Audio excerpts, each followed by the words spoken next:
Hey everyone, it is Christian Dubouche. It is Friday. This has been an interesting week of firsts. So yesterday, I got my first come list me call. It was a landlord that had saw that I recently closed on a duplex. She was checking out the listing, noticed it was sold, got my number, called me, said she had seen my for sale sign before, but it's kind of interesting. So she asked me to run an analysis on her property. She has a triplex in St. Pete. So spent a couple hours going over the neighborhood, the comps, the rental comps, as well as the single family residences and multifamily homes. Did some work with ChatGPT on that as well. Called her back a few hours later, gave her the numbers. She seems pretty excited. So today, the day after, I'm going to drive by the property just to take a look at it. I've already called a bunch of buyers that I know that were looking at my other rental listings. Pretty excited. This is the first time that I might get a listing from a deal that I had before. So it's pretty cool. So yeah, the transition as I'm deep into the second year of real estate is moving forward. It's pretty exciting. All right, quick video. I'm gonna walk the dogs right now. Both headed there, and then talk to you on my way there. Gonna take a look at the property. Catch you in a bit. All right, so I just visited the triplex, took some pictures of it. Looks much better than Google Maps, and confirms what the owner was telling me, that she did a lot of renovations in the last couple of years since she purchased it. Still needs some landscaping, and I think the landscapers that I know for that size property probably just charge me $100 to cut the grass, so I can probably get that to her if she agrees to it, and then we can get some photos scheduled. She's got photos of the interior during and after the renovation, so those might work. I sent her a message. Continue on and I'm going to send some photos to a mile. Sorry about that. We'll send some photos to some buyers for the neighborhood. There's a lot of rentals in the neighborhood, so that's a good sign. So yeah, now I'm headed to Tampa to visit another property that I'm going to list, also a rental. Check out on the inside. The roofers are there now replacing the roof, but I want to go inside just to see what it looks like. There's a long-term tenant that left it a little bit damaged. After that, I'm going to go visit my quadplex that's under contract. We have an appraiser coming on Monday, and then in half a mile, use the right two lanes to take the I-275 north exit I'm going toward to spend some Tampa. time with JB. I'm going to visit some of our family friends in the area, and then tomorrow I have an open house.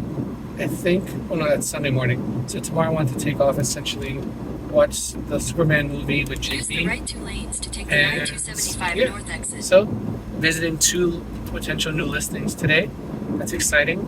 And I got them each just because I did work on another listing. It's kind of crazy where you're just doing what you're supposed to do, getting a property under contract, and as a result, the looky-loos, the people that are just watching that you didn't even know exist, ask you to do the same for their property. So it's pretty cool.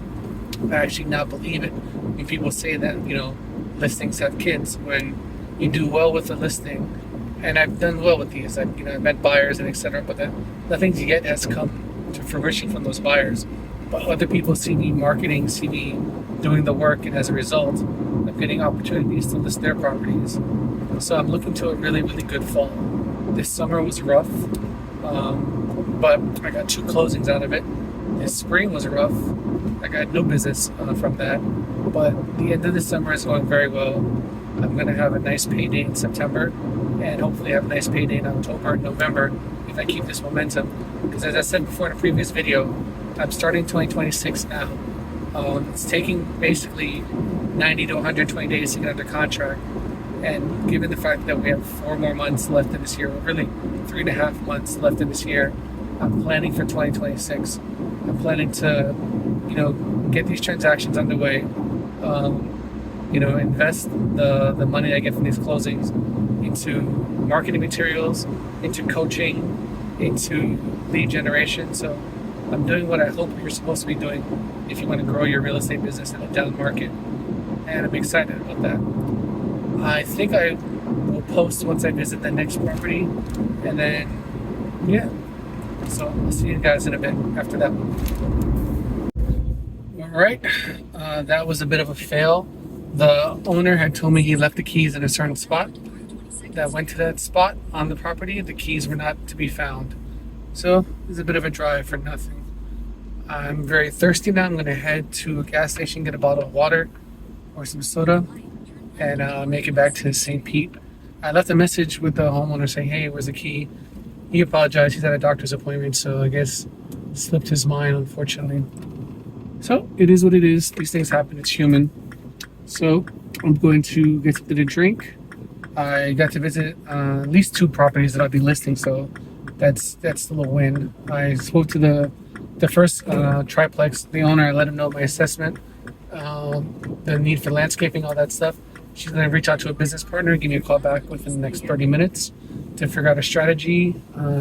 We're within about $30,000 to $40,000 of pricing between what I recommended and what the comps are going for. I think we can get it under contract in the next maybe 30 to 60 days at a certain price. She'd like to go a little bit higher, so I told her at that price point, given the market conditions, we might be looking at 90 to 120 days. So it's just a preference of where you want to be, how you want the property to look to the other buyers or the potential buyers. If you wanted to sit a little bit longer, that makes it a little bit less attractive. But, you know, it's got active tenants, it's got active cash flow. So, and really and truly, you know, the difference between $30,000 isn't that much if she's willing to work on a pricing strategy, which means essentially whenever I get a listing, I try to, you know, nail down the price that I want to list it at based on the market conditions and everything in front of it. But also a strategy for what happens day 14, day 4, or 21 if we don't have a certain number of showings, if we don't have a certain number of guests at open houses, if we don't have any reaction or a certain type of reaction, to bring the price down to a specific number at a specific cadence. So typically I like to go down 2 to 3% every 2 to 3 weeks, you know, but that's all based on the price point. At that price point that we're looking at, that could be approximately $10,000 every 2 or 3 weeks, just to keep it refreshing on the MLS and the realtor sites like Zillow and etc. But also, you know, show serious commitment to sell, because if you have, let's say, $1 million property and you do $100 price reduction, it will refresh you on the Zillows of the world, but no buyer's going to take that seriously. They know what you're trying to do. They know you're trying to be top of mind, but you're not really serious about what the market's telling you about your price. So we're going to have that pricing conversation again today. We're going to have the conversation about the landscaping.